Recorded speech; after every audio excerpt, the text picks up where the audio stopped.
Dr. Shahbaz is going to be with us. He is a professor in China. He talks about the economy, teaches about it, and हमेशा जब ये हमारे show में आते हैं, he has such great words to share. And honestly, इतने आसान तरीके से वो समझाते हैं because he's a teacher, he's a professor, right? Thank you so much, Dr. Saab, for being with us. जी बहुत शुक्रिया विशाल। ओके तो सबसे पहले let's get right into it. हमारी स्टॉक मार्केट बहुत रैली कर रही है, right? Banks specially pull up कर रहे हैं चीज़ों को। लोगों की बहुत क्वेश्चंस हैं रिगार्डिंग फाइनेंशियल सेक्टर फंड के why are there not more financial sector funds. A lot of people are at the same time बोल रहे हैं कि ये एक बबल है, हालांकि बबल का मतलब होता है ओवर वैल्यूड होना। और जैसे कि आपको पता है मुझसे बेहतर, हमारे प्राइस मल्टीपल्स इतने लो हैं कि हम तो फेयरली वैल्यूड भी नहीं है, ओवर वैल्यूड तो बहुत दूर की बात है। तो आप क्या कहना चाहेंगे about the current price movements in the KSE 100 index? हाँ जी, देखिए बात ये है कि जो स्टॉक मार्केट है ये एक इंडिकेटर है इकोनॉमी का।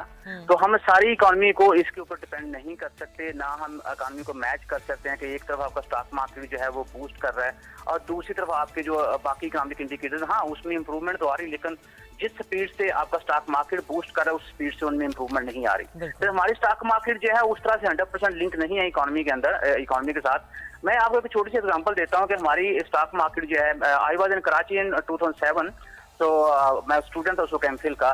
तो हसन स्क्वायर और आसफ स्क्वायर जो वहाँ पे कहने के दंगे हो रहे थे, हमारी स्टॉक मार्केट उसका इंडिविजुअल वो ऊपर जा रहा था। तो ये आप देखें ना कि ये चीजें और अभी भी सोच हमारी ऐसी है। जहाँ तक ओवर वैल्यूएशन की बात है वो बिल्कुल ठीक कह रहे हैं कि हम अपनी करेंसी जो है उसकी जो रियल वैल्यू देखते हैं तो हमें कहीं मैच होती नहीं है और ना हमें कुछ समझ आ रही कि हम करें क्या। लेकिन जब हम अगेंस्ट डॉलर ये चीज देख रहे हैं, हमारा रुपया जो है उसकी अमाउंट जो है वो डे बाय डे बढ़ती जा रही है।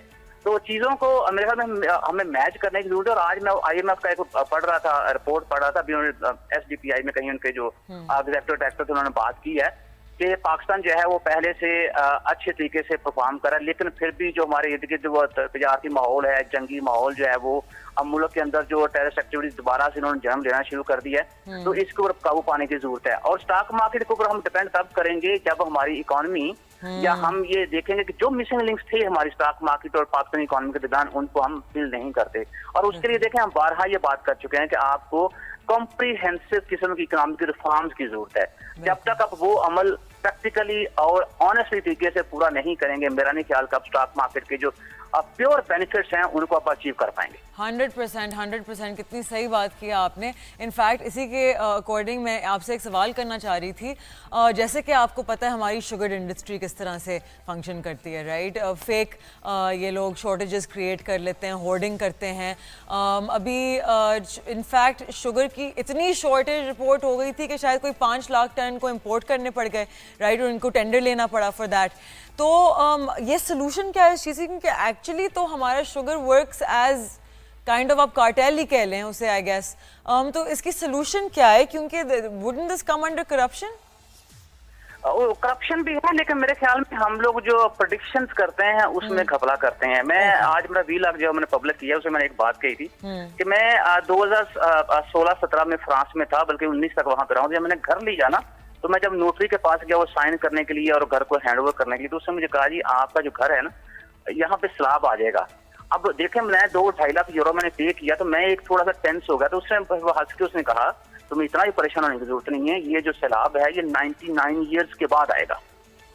तो तुम्हारा घर जो कि 11वें माले पे है या 11वें नंबर पे है तुम्हारा फ्लैट जो है, तो अगर सैलाब आएगा भी तो वो तुम्हारी छत जो है वहां तक पानी नहीं पहुंच पाएगा।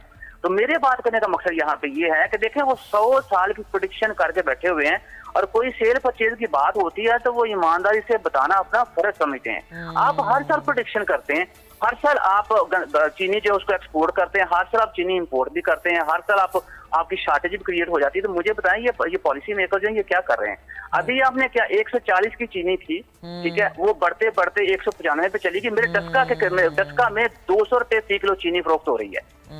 और आपने क्या किया कि आपने कहा कि फॉरेन रिजर्व कमाने के लिए पहले हमने चीनी एक्सपोर्ट की, अब आप 30 करोड़ डॉलर की चीनी इंपोर्ट कर रहे हैं और चीनी इंपोर्ट करेंगे आप डॉलर्स में। अब यही ताजर हजरात जो हैं जब ये टैक्स पे करते हैं तो टैक्स पे करते हैं रुपए में। अब मैं थोड़ा टैक्स की फिगर बता दूं, हमारे जो ब्राह्मण गुगान है जिनको हम एक्सपोर्टर्स कहते हैं, उन्होंने 80 अरब का टैक्स दिया है। ताजर हजरात ने 62 अरब का टैक्स दिया है। अब यही अवाम जिनको अब चीनी जो है वो 200 रुपए फी किलो मिलेगी, इनसे आपने विद होल्डिंग टैक्स और जनरल सेल टैक्स के नाम से उसकी मद में 490 अरब का टैक्स इकट्ठा किया है। तो हर तरफ जो है वो तो एक आम आदमी या वही पीस रहा है। तो मेरे ख्याल में लोगों को भी थोड़ा सा ख्याल करना चाहिए कि अगर चीनी की शॉर्टेज हो गई है तो कम से कम वो अपनी जो शुगर वाली आदत है उसी को थोड़ा सा कम कर लें। नहीं सर, मैं आपको बताऊं यहाँ क्या होता है, कोई शॉर्टेज की बात भी होती है ना, लोग अपने घर में बोरियां उठा के ले आते हैं, मजीद इन्फ्लेशन को खराब करते हैं। उसकी वजह यह है कि यहाँ पे थोड़ा सा वो बात हुई थी, शायद हमारा ईमान जो है वो इतना मजबूत नहीं है। और फिर दूसरी बात ये कि हमें ये था कि बस यार पता नहीं कल को मिले या ना मिले तो बस आज ही सारा इकट्ठा कर लो। मुझे आप बताएं कि अगर आपने अब एक दिन में आप 2 कप चाय पीते हैं तो अब 100 किलो चीनी अपने घर में इकट्ठी कर लेंगे तो वो 2 कप चाय जो है वो 100 किलो की मतलब से कितनी देर आप लेके चलेंगे या कितना ज्यादा वो 10 साल की अब चीनी में घर के अंदर स्टोर करके बैठ गए। तो हमें थोड़ा सा इस चीज को भी देखना चाहिए कि अगर शॉर्टेज हुई है तो फॉर द टाइम बीइंग कोई बात थोड़ा सा हम अपने आप को एडजस्ट कर लें। ये नहीं कि आप मतलब होर्डिंग शुरू कर दें और पैनिक में आके, असल में आई थिंक हमारी आवाम के लिए सब कुछ एक लाइफ और डेथ सिचुएशन की तरह बन जाता है, राइट। इवन बीच में हमारे क्रॉस बॉर्डर टेंशन जब हो रहे थे तो आप यकीन करें कि एजुकेटेड, इतने एजुकेटेड फैमिलीज, मेरे दोस्तों के अम्मी अब्बू अपने घर में होर्डिंग शुरू कर दी थी उन्होंने।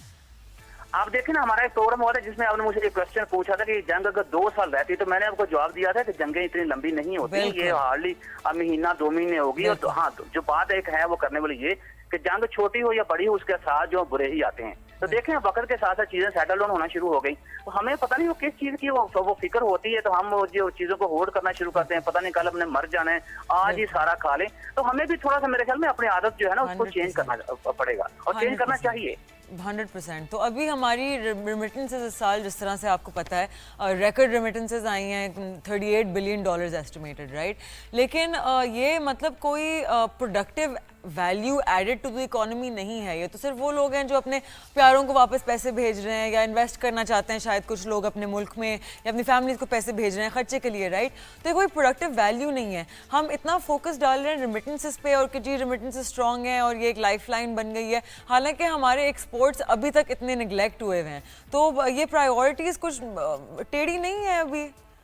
जी बिल्कुल, बात ऐसे ही है। तो दूसरी बात यह है कि जब आपका 32 अरब का रेमिटेंस था तब आपका रुपया जो था वो रुपया जो डॉलर अगेंस्ट उसमें 275 रुपए या 280 रुपए उसकी वैल्यू थी डॉलर की। अब आपकी जो रेमिटेंस है वो 38 बिलियन पे चली गई है।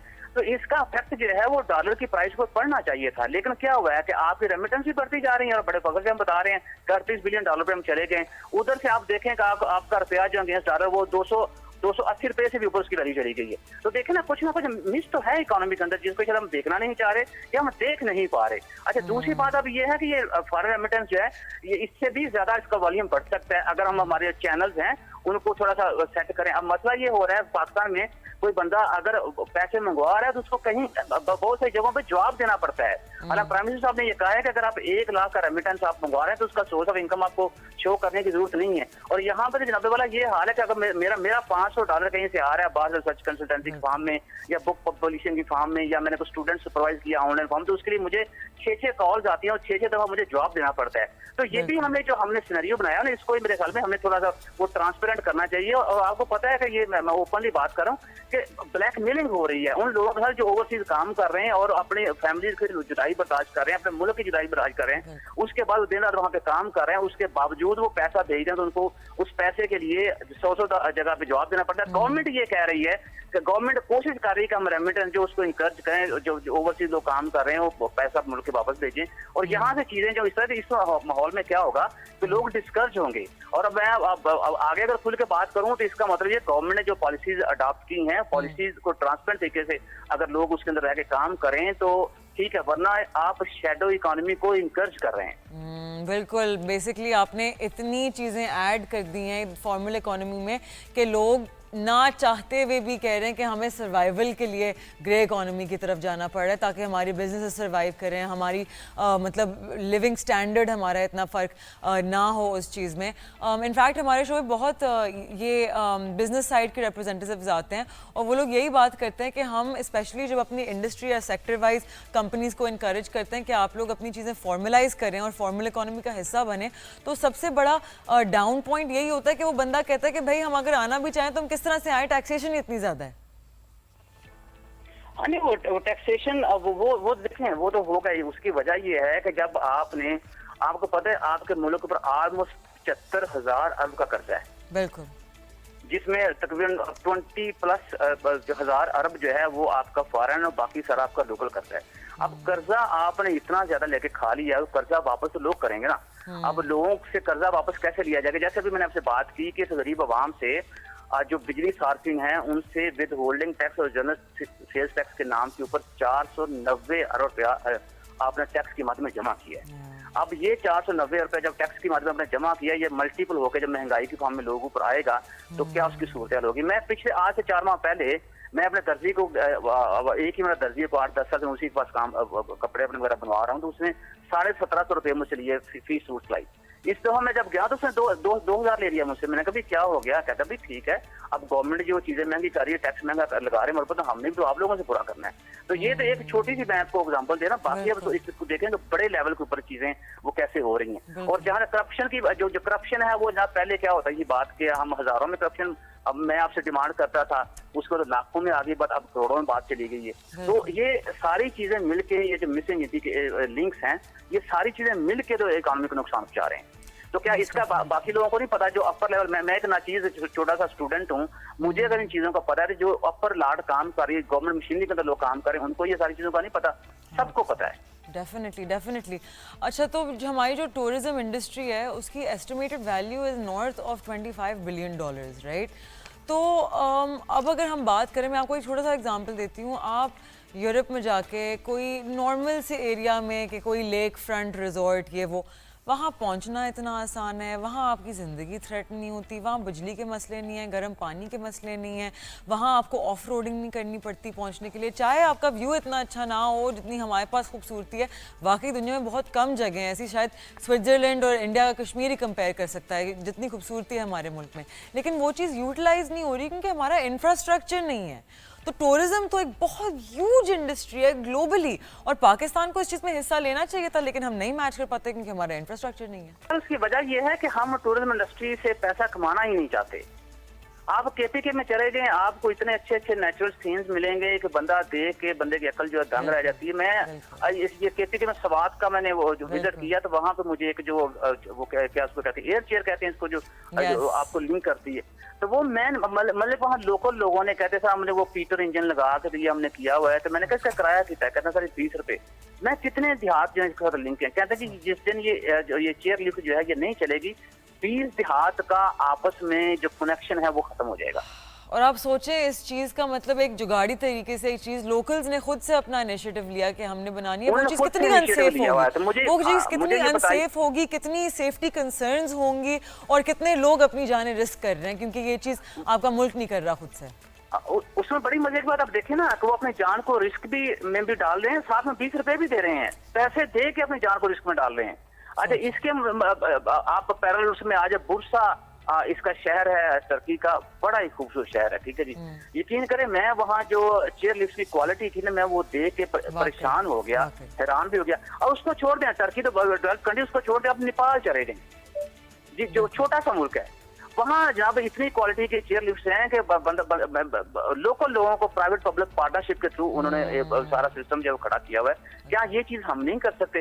2005 के अंदर पाइड की एक रिपोर्ट पब्लिश हुई थी जिसमें प्राइवेट पब्लिक पार्टनरशिप जो था उस कॉन्सेप्ट को उजागर किया गया था और उसकी इंपॉर्टेंस के ऊपर जोर दिया गया था। अब 2025 आ गया, 20 साल तक हम ये समझ नहीं पाए क्या वाकई हमें वो प्राइवेट पब्लिक पार्टनरशिप जो उस कॉन्सेप्ट को लेके चल के इकोनॉमी के अंदर कंट्रीब्यूट कर सकते हैं कि नहीं कर सकते। अब चाइना में चले गए, हालांकि प्रेसिडेंशियल जो वहाँ पे सिस्टम काम करे, लेकिन उसके बावजूद प्राइवेट पब्लिक पार्टनरशिप जो है वो चीजें लेके चल रहे हैं। आपने टूरिज्म की डेवलपमेंट देखनी है तो आप चाइना चले जाएं, आप टर्की चले जाएं।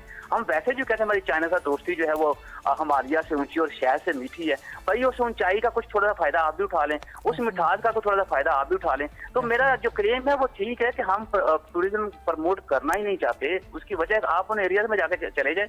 आपको जो फैसिलिटीज हैं उसकी तो बात छोड़ दें, आपको वहाँ खाने के लाले पड़ जाएंगे। अब मुझे पता है आप डिजिटल दौर के अंदर रह रहे हैं, अगर कोई बंदा बाहर से गोरा आ गया, उसको कैश नहीं है तो वो क्रेडिट कार्ड से पेमेंट करना चाह रहा है, कहाँ पेमेंट करेगा? बिल्कुल, और बहुत सारे मुल्क तो कैशलेस चलते हैं तो उनको तो आदत ही नहीं रही कैश लेके कैरी करने की, वो तो हमें आदत है कि हम डॉलर्स लेके निकल जाते हैं बाहर। मैं यकीन कर अब चाइना से वापस आया हूँ तकरीबन 3 महीने और 20 दिन के बाद, मुझे यहाँ पाकिस्तान में 10 दिन जो है मुझे शक ही रहा कि मैं पाकिस्तान में हूँ या चाइना में हूँ, क्योंकि मुझे वहाँ कैश उठाने की आदत नहीं है। आई कैन अंडरस्टैंड, बिल्कुल बिल्कुल, आप बिल्कुल ठीक कह रहे हैं। डॉक्टर साहब, thank you so much for being with us. आप हमेशा आके इतनी अहम बातें करते हैं। I really appreciate you take time from your schedule to come on the show. और आप लोगों से मैं मिलूंगी कल सुबह 11 बजे। देखना मत भूलिएगा the inside scoop. I am माशा खान, टेक केयर, खुदा हाफिज़।